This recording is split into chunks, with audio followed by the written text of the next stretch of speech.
Before we begin, this is just a quick note letting you know that I have just released the first part of my own grim dark fantasy series. The link will be in the description. Check out the story if you are interested.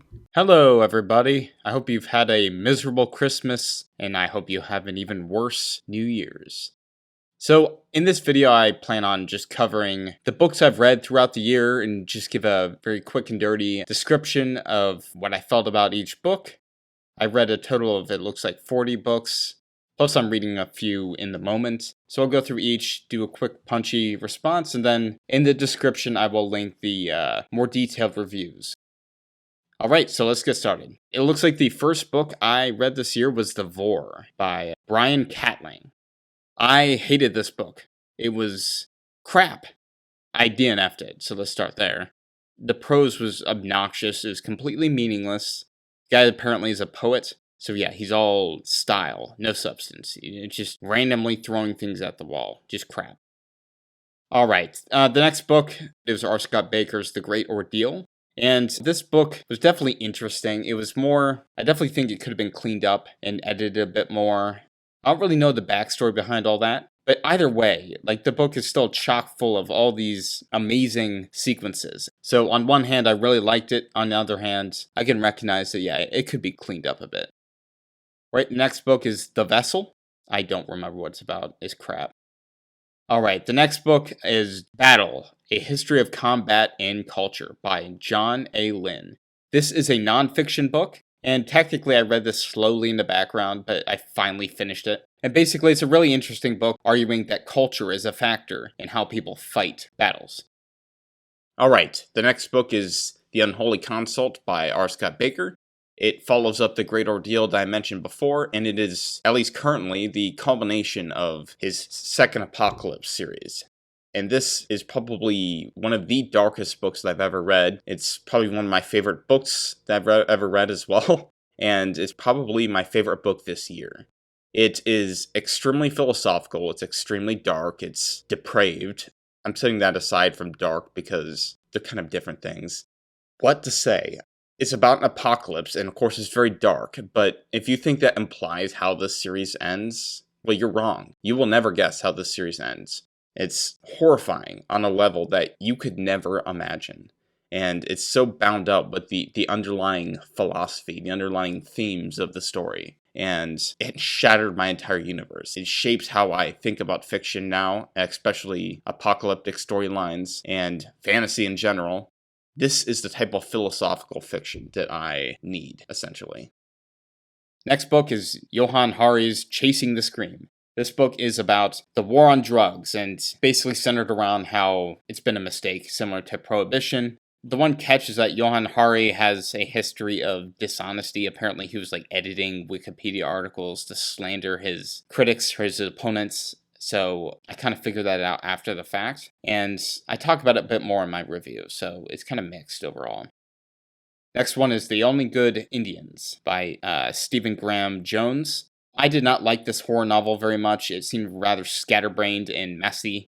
I listened to the audiobook and I could barely follow what was going on. I can't believe I actually finished it. Next one is The Memory Police. And this one I read as a part of a book club. And I kind of liked the beginning. I liked the concepts, but I thought the ending failed to follow through in any interesting way.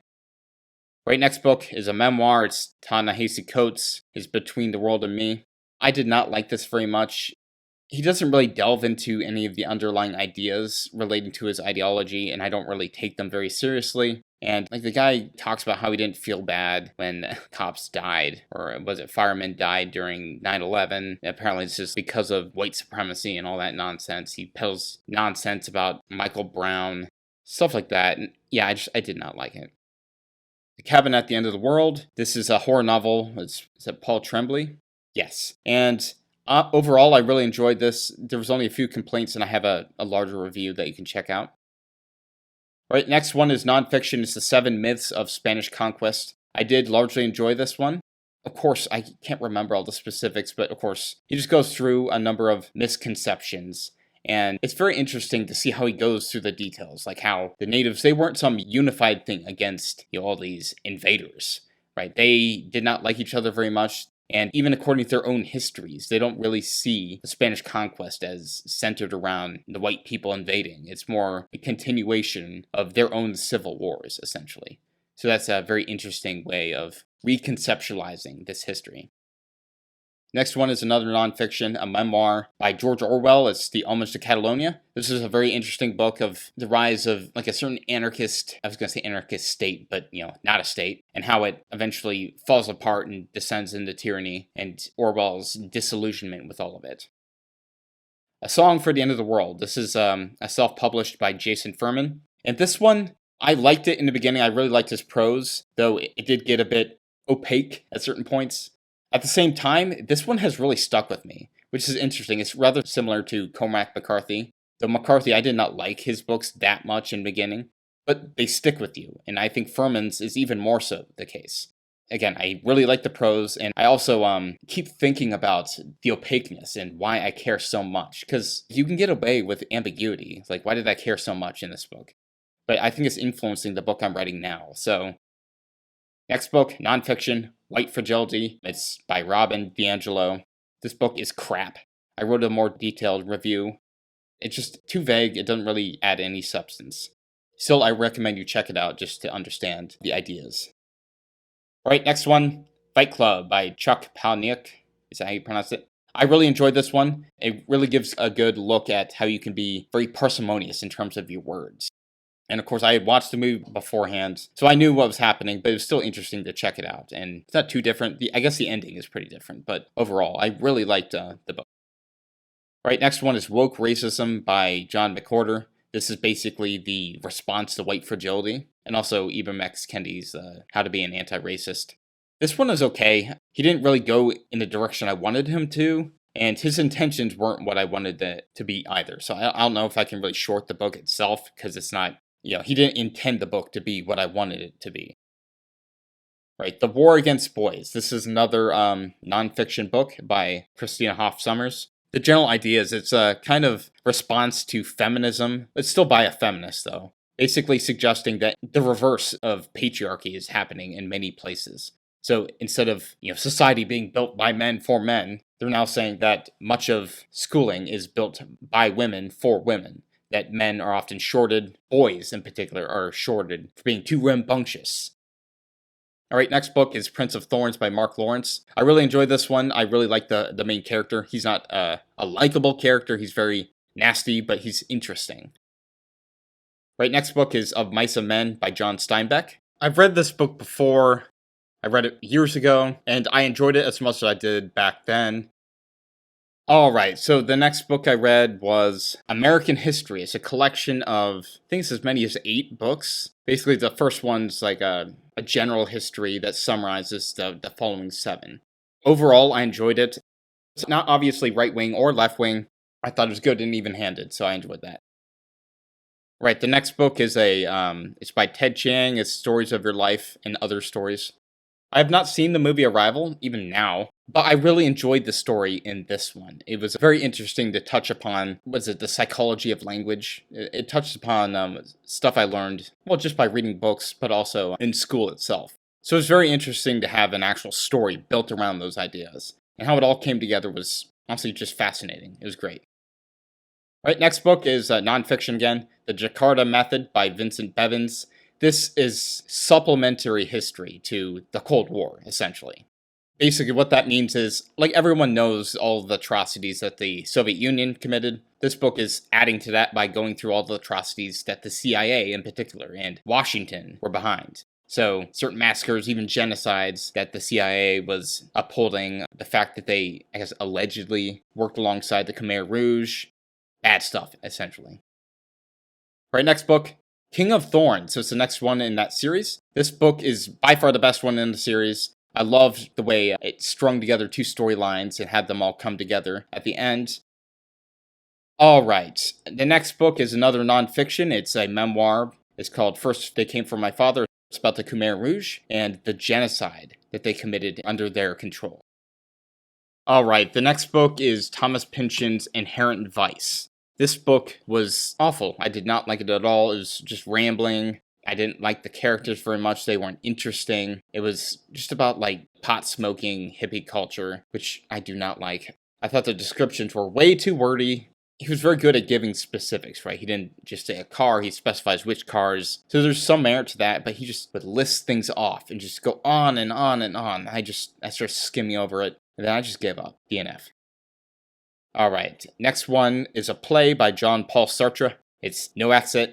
It was good. I already knew the basic idea, and it wasn't that good, though. It's just, yeah, sure. Alright, next book is Love Thy Neighbor, A Story of War by Peter Maas. This is another nonfiction book. It's essentially a memoir about the Bosnian genocide. So, as you can tell, I'm going through a phase here. Alright, next book, another nonfiction book. This is another one that I read slowly behind the scenes called The Dictators Handbook. I think I have a review of this. By the way, the general idea is that dictatorships and democracies do not differ in kind. Instead, they differ as a matter of degree. All rulers care foremost about acquiring and maintaining power, and what differs between democracies and dictatorships are the systems and how accountable these rulers are to, I guess, the people as a whole. Alright, the next book is An Ordinary Man. It's a memoir by, I don't know how to pronounce this name, but it's about the Rwandan genocide. Hotel Rwanda is based off of it. About a man who manages to save many lives by stashing away in his hotel throughout the course of the genocide. Right, next book is another history book. We wish to inform you that tomorrow we will be killed with our families. It's another book about the Rwandan genocide, and it's a much broader scope than the memoir. It gets more perspectives into place about those events. Alright, next book is Stephen R. Donaldson's The Real Story. This I thought, was a very interesting start to an overall series, the Gap series. And this book is not to be taken lightly. It's got a lot of that kind of assault in it. And it also covers themes like the nature of control, how it manifests, and how complicated it can be. Alright, this next book is a memoir called Page Boy by Elliot Page. It's about the transition of, the author, as they realize or claim to be a trans person. Overall, this book was absolutely awful. Just from a writing standpoint, it's non-linear, it's completely scatterbrained, there's no notion of progression over time, there's no reason it's organized in the way that it is, it's awful. I have a more detailed review on Goodreads where you can see, I guess, my more controversial opinions on this. But yeah, it's terrible. Next book is Emperor of Thorns. I finished the last book in the Broken Empire trilogy. This book was very disappointing. I did not like it at all. It's far worse than the previous two entries, and I did not really see the point of the story. It just was very anticlimactic. It was very slow, and it has one of the worst endings. Like, just imagine Game of Thrones, Night King, and that's this story. Right, next book, How to Be an Anti-Racist by Ibram X. Kendi. As you can imagine, I did not enjoy this book very much in terms of agreement. I still think it was very interesting. I read the stuff for reference, so it's worth checking out in that sense. Right, next book, Yellowface by R.F. Kuang. I'm familiar with her through her Poppy War trilogy. This is another book that I actually really enjoyed. I thought it was very fast-paced and very interesting. It was just very well written overall. Right, next book is The Forbidden Knowledge by Stephen R. Donaldson. It's the next book in the Gap series. This book is much better than the first one, and the first one was really good. What I can say about this one is that it continues many of the themes in the first one. It's very dark, very bleak. Definitely check it out. Alright, next one, The Best of Richard Matheson. I read part of it and then I DNF'd it. There's just a bunch of generic horror stories. Alright, The Invention of Yesterday is the next book. Another non-fiction one by Tamim Ansari. This is a general history of the last 50,000 years. It was very interesting. I liked how he embraced things like geographic determinism, but also tied in culture, and just outlined how everything approached to, today. And it provided a very good general conceptual framework for fitting all of my knowledge into. Right, next book, Stephen King, Misery. I really enjoyed this book. I think it's my favorite Stephen King book. It's basically my worst nightmare, as an author myself. Right, next one, A Dark and Hungry God Arises. This is the third book in the Gap series. And again, it was really good. Donaldson does a great job expanding the scope of the story. All right, and that is the totality of the ones that I finished. There are a few others that I'm reading. So currently I'm reading Empire, How Britain Made the Modern World by Niall Ferguson. So far I find it really interesting. I initially read it because apparently it justifies colonialism. It's very controversial for that reason.